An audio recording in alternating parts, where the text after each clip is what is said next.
Mister Gandhi सही मायने में पाकिस्तान और मुसलमान के सच्चे दोस्त थे। गांधी जी का जो हत्या की वजह है, जो तीन वजह है, मेन मुद्दा है देश का विभाजन, मुस्लिम तुष्टीकरण और जब भारत पाकिस्तान अलग हुआ तो 55 करोड़ देने का मांग की थी। गांधी जी को अगर मरना है तो उसको मरने दो।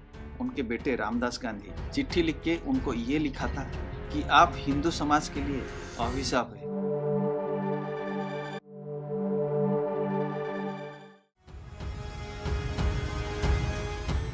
दोस्तों, मैं हूं सरोज कुमार। आप सब लोग को एक नई वीडियो में स्वागत कर रहा हूं। एक नया वीडियो नहीं, नया सीरीज स्टार्ट करूंगा आज से। एक्चुअली मैं थोड़ा यूट्यूब में कंसिस्टेंसी रख नहीं पाता हूं, लेकिन मैं जो किताब पढ़ रहा हूं अभी उसी के ऊपर मैं आगे वीडियो डालते रहूंगा। एक्चुअली कुछ दिन पहले मेरा दो दोस्त के बीच में झगड़ा हो जाता है। झगड़ा इस टॉपिक को लेके, गांधी हत्याकांड का जो मुद्दा है वो मुद्दे को लेके झगड़ा आता है। झगड़ा मतलब ये नहीं कि मारपीट होता है, दोनों के बीच में बहस होता है फोन पे। एक का मानना है कि गांधी जी ने जो किए थे आखिरी दिनों में सही नहीं था, इसलिए नाथुराम गोडसे ने जो मारा है उनको हत्या किया, सपोर्ट करता था। दूसरे का ये मानना है कि कोई भी इंसान किसी इंसान को हत्या करना या गोली मार के हत्या करना ये सही नहीं था। तो उसी के बीच में मैंने फंस गया। एक्चुअली दोनों का कॉल आया, एक दोस्त का मेरा कॉल आया था 3-4 दिनों के बाद, और दूसरे का कॉल आया 1 हफ्ते के बाद। तो उसी में से मेरा रुचि था कि नहीं, ये टॉपिक के ऊपर एक बार कोई किताब पढ़ेंगे और जानकारियाँ लेंगे। तो मैंने कुछ दिन पहले एक सोशल मीडिया यूट्यूब चैनल में प्रखर श्रीवास्तव करके एक रिपोर्टर है, उनका इंटरव्यू देख रहा था कि उन्होंने 2023 में एक किताब लिखे, हे राम करके। प्रखर श्रीवास्तव जो है एक्चुअली ये 3-4 न्यूज़ चैनल में काम किए, 4-5 न्यूज़ चैनल में काम किए, और वो 2005 से गांधी हत्याकांड का मुद्दे को लेके वो रिसर्च कर रहे थे। उन्होंने जो किताब लिखे वो मैंने लास्ट वीक मंगाया था। तो उन्होंने जो सोर्स यूज किया है, कहाँ से यूज किया है, उसके बारे में क्या लिखे वो पढ़ा के सुनाता हूँ। इस पुस्तक को लिखने के लिए मैंने अपने जीवन का एक बड़ा हिस्सा समर्पित किया है। इस पुस्तक में मैंने 200 से अधिक पुस्तक, उस दौर के कई समाचार पत्रों, सरकारी दस्तावेजों और रिपोर्ट, पुलिस के रिकॉर्ड और अदालत की कार्रवाई का हवाला दिया है। मैंने जिन लेखकों की पुस्तकों का हवाला दिया गया है, ये सभी आज़ादी के दौर में राष्ट्रीय मंच पर अपनी अपनी महत्वपूर्ण भूमिका निभा रहे थे और इनकी निष्ठा और निष्पक्षता संदेह से परे है। इन लेखों को में उस दौर के कई महान नेता, अंग्रेज अधिकारी, भारतीय अधिकारी, न्यायाधीश, वकील और देश विदेश के पत्रकार शामिल है। ये वो लोग थे जिन्होंने साक्षात अपनी आंखों के सामने इतिहास की इन घटनाओं की घटित होते देखा था। मैंने इनके अनुभव को बस एक सूत्र में पिरोने का कार्य किया है। मेरी इस पुस्तक का मकसद किसी का महिमा मंडन और किसी को नीचा दिखाने का नहीं है। मेरा इतना ही प्रयास है कि पूरी सच्चाई के साथ इतिहास के उस कालखंड में जो जैसा हुआ वो ऐसा पाठकों को बता दिया जाए। अपनी वर्षों की मेहनत में अब आपके हाथों में समर्पित करता हूँ। ये था लेखक का जो सोर्स और एक किताब के बारे में। लेकिन एक पाकिस्तान का पत्रकार पढ़ने के बाद उन्होंने एक रिव्यू दिए थे। मेरे ख्याल से ये रिव्यू को आप लोग को सुनना चाहिए, वो भी आप लोग को पढ़ के सुना देता हूँ। प्रखर श्रीवास्तव एक न्याय पत्रकार है जो हमेशा संदर्भ और सबूतों के साथ अपनी बात कहते हैं। गहन शोध के साथ लिखी गई उनकी ये किताब हिंदुस्तान ही नहीं, पाकिस्तान के इतिहास के नजरिए से भी बहुत खास है। इस किताब को पढ़कर ये पता चलता है कि मिस्टर जिन्ना, मुस्लिम लीग, पाकिस्तान आंदोलन और भारतीय उपमहाद्वीप के मुसलमानों को लेकर मिस्टर गांधी की क्या सोच थी। खासकर पाकिस्तान के आवाम को ये पता होना चाहिए कि पाकिस्तान को 55 करोड़ रुपए दिलाने के लिए मिस्टर गांधी ने किस तरह से अपनी जान की बाजी लगाई थी। उनके यही विचार आगे जाकर उनकी हत्या की वजह बने। मिस्टर गांधी सही मायने में पाकिस्तान और मुसलमान के सच्चे दोस्त थे, लेकिन ये बदकिस्मती ये है कि पाकिस्तान की इतिहास की किताब में उन्हें खलनायक बनाकर पेश किया जाता है। इस किताब का उर्दू अनुवाद जरूर होना चाहिए। एक्चुअली ये शकील चौधरी करके जो पाकिस्तान के वरिष्ठ पत्रकार और ये स्कॉलर है, ये रिव्यू दिए। उनका मानना है कि किताब को उर्दू में ट्रांसलेट होना चाहिए और पाकिस्तान का जो पब्लिक है सभी लोग उसको पढ़ना चाहिए कि सच्चाई क्या है उनको भी पता होना चाहिए। ये दोनों दोस्त के झगड़े के बीच में मैंने फंस गया और आज से ये शुरू करूँगा आज़ादी से पहले आज़ादी के बाद तक। एक सीरीज का नाम है। एक एक एपिसोड जो भी इतिहास की किताब में लिखा गया है उसमें से एक एक कहानी आप लोगों को सुना दे रहा हूँ। और ये लेखक ने जब लिखे, क्या क्या लिखे आगे सुनते हैं। लेखक का मानना है कि भारत की आज़ादी के आंदोलन, देश के बंटवारे और उसके उपरांत हुई घटनाओं में गांधी हत्याकांड एक ऐसी घटना थी जिसने न केवल उस दौर की बल्कि भविष्य के भारत को भी प्रभावित किया है और कर रही है। लेकिन दुर्भाग्य से इस घटना के बारे में इतिहास की किताब में कभी पूरा सच नहीं पढ़ाया गया। हम सभी लोग को पता है कि 30 जनवरी को बिरला भवन में गांधी जी जब प्रार्थना सभा करने के लिए जा रहे थे, नाथूराम गोडसे ने गए और गोलियां चलाई, उनका हत्या कर दिया गया। लेकिन तो नाथूराम गोडसे को बाद में फांसी दिया गया। लेकिन एक आदमी की किस वजह से मारा वो समझना चाहिए। उसका जो रीजन था हम लोगों ने कभी, बहुत सारे लोगों को पता नहीं या पढ़ा नहीं गया या जो सच्चाई है आने नहीं दी गया। उस दौर में देश का सिचुएशन कैसा था, देश का स्थिति परिस्थिति कैसे था, उसके ऊपर जो इंसिडेंट हुआ है उसके ऊपर ध्यान देना जरूरी है। लेखक ये कहते कि गांधी जी के जो हत्या हुए ये सिर्फ ये 3 गोली जितना जिम्मेदारी थे, बहुत सारे रीजन है वो भी उतना ही जिम्मेदार है। लेखक क्या क्या लिखते वो भी बताता हूँ। लेखक का मानना है कि आज़ादी के आंदोलन का अंतिम दौर, मुस्लिम लीग को पाकिस्तान की मांग, सांप्रदायिक दंगे, देश का विनाशकारी विभाजन, लूटे पीटे शरणार्थियों का समस्या, मुस्लिम तुष्टीकरण का पराकाष्ठा, हिंदुओं के मन में पैदा हुआ उपेक्षा और क्षोभ के भाव, सत्ता और शक्ति के लिए कांग्रेस के तत्कालीन नेतृत्व में पड़ी फूट, ऐसी कई सारी वजह है जिनसे गांधी हत्याकांड की पृष्ठभूमि तैयार होती है। मतलब इतने सारे रीजन है जो गांधी हत्याकांड का। जब इलेक्शन आता है तो गांधी हत्याकांड एक मुद्दा बन जाता है। आगे लेखक क्या लिखते हैं उसके बारे में पढ़ेंगे। दुर्भाग्यवश जब गांधी हत्या की बात होती है तो इन मुद्दे पर चुप्पी साध ली जाती है कि जितने भी सारे मुद्दे हैं, तो नाथूराम गोडसे ने जो गोली मारा उसके पीछे जो वजह थे उसके ऊपर कोई कुछ बोलता नहीं। इतना ही नहीं, इस हत्याकांड के कई ऐसे तथ्य है और राज है जो कभी सामने ही नहीं आए या फिर आने नहीं दिए गए। मेरी कोशिश ये है कि हर संभावित मुद्दों और तथ्यों और रहस्यों की पड़ताल की जाए और उन पर से पर्दा उठे। गांधी हत्याकांड के 70-80 साल के बाद भी आज भी जब भी इलेक्शन होता है गांधी हत्याकांड को मुद्दा किया जाता है।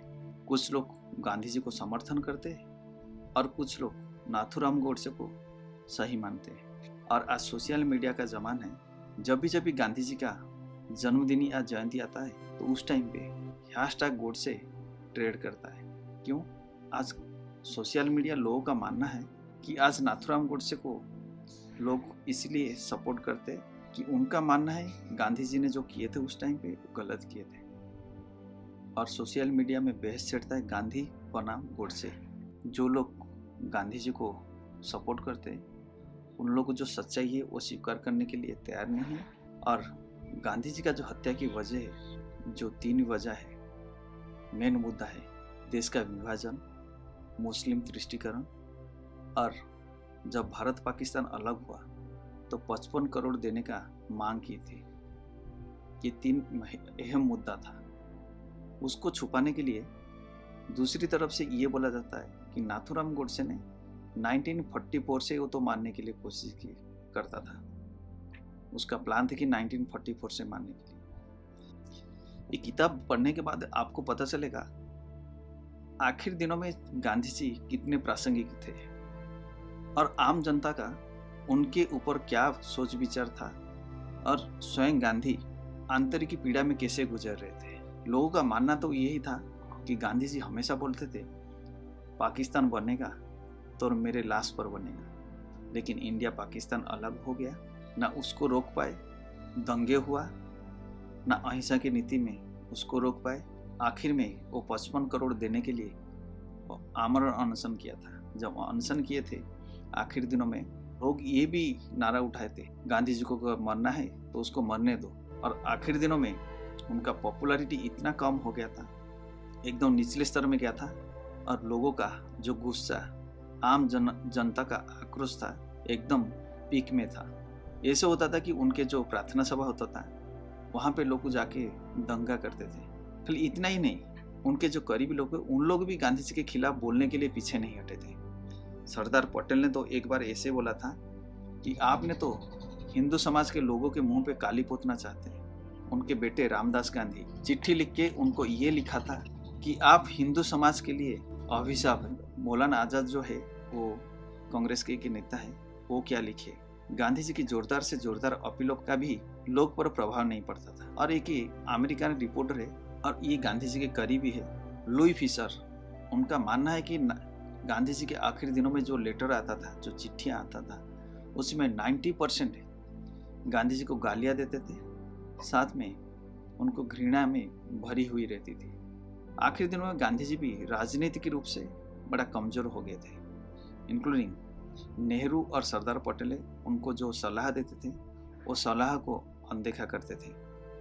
और क्या क्या है वो सब आगे ये सब गीता में लिखे, हम लोग पढ़ेंगे।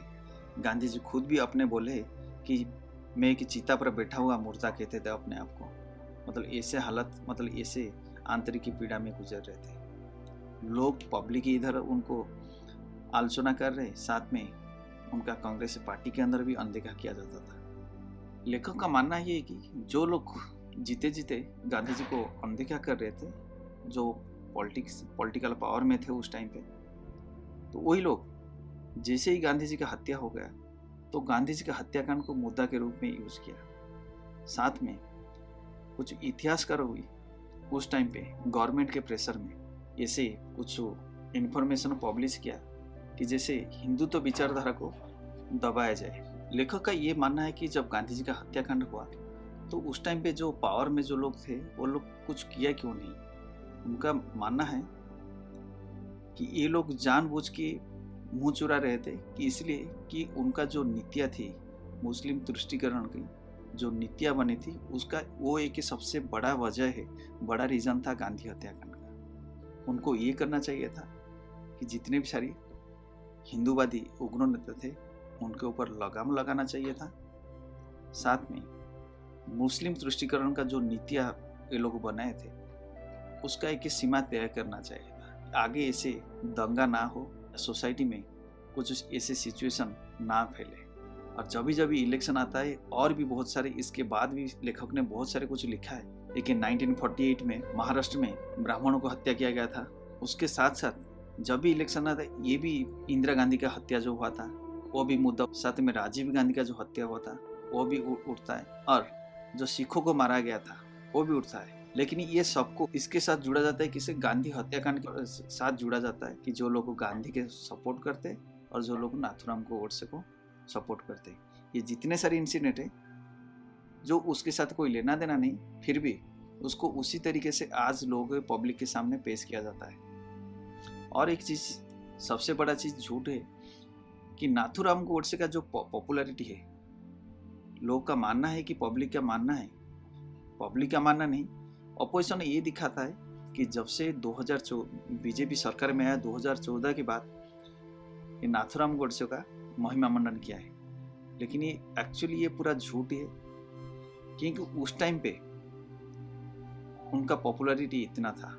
और उस टॉपिक को लेके लेखक ने क्या लिखे उसको भी पढ़ाएंगे। गांधी हत्याकांड से जुड़ा एक झूठ भी आजकल बहुत फैलाया जाता है कि 2014 में भारतीय जनता पार्टी के सत्ता में आने के बाद से देश में गोडसे का महिमा मंडन चलन शुरू हो गया है, जबकि हकीकत कुछ और ही है। गांधी की हत्या के बाद से ही कई लोग गोडसे को खुलकर समर्थन करने लगे थे। मिसाल के तौर पर शिमला हाईकोर्ट में जब गोडसे को पेश किया गया तो उन्होंने स्वेटर नहीं पहन रखा था, जिसके बाद शिमला के सम्राट घरानों के महिलाओं ने उसके लिए स्वेटर बुनकर भेजे। इस बात की पुष्टि स्वयं मौलाना आजाद ने भी की है। यहाँ तक कि केस की सुनवाई कर रहे थे जो जस्टिस है GD खोसला ने लिखा है कि गोडसे के बयान को सुनने के बाद अनेक महिलाओं की आंखों भीगी हुई थी और पुरुष खांसते हुए अपने रुमाल तलाश रहे थे। कभी कभी हल्की सी सुबकने की आवाज या दबी हुई खांसी अदालत के सन्नाटे को तोड़ देती थी। मुझे इस बात में कोई शक नहीं थी। यदि अदालत में उपस्थिति लोगों की जूरी बनाई जाती और उससे गोडसे पर फैसला देने का कहा जाता था, तो वो भारी बहुमत से गोडसे को बाइज्जत बरी करने का फैसला सुना देते। कई सरकारी दस्तावेज भी इस बात की पुष्टि करते हैं कि तत्कालीन नेहरू सरकार गोडसे की लोकप्रियता से बुरी तरह से घबराई हुई थी। वही वजह थी कि सरकार ने फांसी के बाद गोडसे की शव को परिवार को सौंपने के बजाय जेल में ही जला दिया था। इतना ही नहीं, गोडसे की चिता ठंडी होने के बाद उस जगह पर फल भी चला दिया था ताकि भविष्य में वहाँ कोई स्मारक ना बन पाए। गोडसे को लेकर उस दौर में लोगों को क्या सोच थी, उससे जुड़े कई दिलचस्प वाक़ये जिसमें मैंने इस किताब में शामिल करने का कोशिश की है। और आगे एक चैप्टर तो लिखे लेखक ने कि 75 पॉइंट्स ऐसे निकाल के रखे जो गवर्नमेंट जिम्मेदार है कि गांधी को बचा सकते थे, लेकिन बचाया नहीं। एक्चुअली आज का वीडियो इतने में ख़त्म करेंगे। आगे इस सीरीज में जितने भी सारे इंसिडेंट हुए थे आज़ादी के बाद और आज़ादी से पहले, जो इंसिडेंट गांधी जी के हत्याकांड के जिम्मेदारी थे, ये ऑथर ने बहुत बारीकी से उसको एक एक चैप्टर में लिखा है। वो सब घटनाओं के ऊपर हम लोग नज़र डालेंगे। साथ में एक्चुअली ना मैं कोई आरएसएस का कोई मेंबर हूँ या बीजेपी का कोई सदस्य हूँ। मैं जस्ट इतिहास में क्या क्या हुआ है वो आप लोग के सामने रख रहा हूँ कि मैं खुद जानने के लिए कोशिश कर रहा हूँ। साथ में आप लोग को ये इन्फॉर्मेशन देना चाहता हूँ, इसलिए कि मुझे नहीं लग रहा है आगे जाके इतिहास को कोई इतना डिटेल में पढ़ेगा। हमेशा लोग कोशिश करते, आज सोशल मीडिया का ज़माना है, इतिहास का इन्फॉर्मेशन यूट्यूब में देख लेते या कोई किताब को सुन लेते। आगे जाके बच्चों का जो सिलेबस ऐसा हो जाएगा कि नौकरी करने के लिए क्या पढ़ना है वही पढ़ेंगे। भले इतिहास में बहुत सारी ऐसी चीज़ें हैं जो सीखना चाहिए और इतिहास से एक्सपीरियंस से लेना चाहिए। जो गलती हुई है आगे गलती कैसे ना हो उसके ऊपर काम करना चाहिए। सरकार को उसके ऊपर सोचना चाहिए और उसके ऊपर वो मुद्दे के ऊपर काम करना चाहिए, क्योंकि आज के डेट में इंडस्ट्री ऐसे हो गया है कि आपको वही पढ़ना है जो इंडस्ट्री को चाहिए, ना कि लोग कभी किस ज़माने में ये सिलेबस ऐसे तय होता था इसलिए पढ़ता था कि अच्छा इंसान बनने के लिए, कुछ सीखने के लिए और वो एक्सपीरियंस आगे जाके काम पे लगाने के लिए। आगे जाके बहुत सारी चीज़ें किताब में लिखा हुआ है, वो सब पढ़ेंगे, आपके सामने पेश करूँगा। आज के वीडियो इतने में ही ख़त्म करेंगे, फिर मिलेंगे नेक्स्ट वीडियो में। जय हिंद।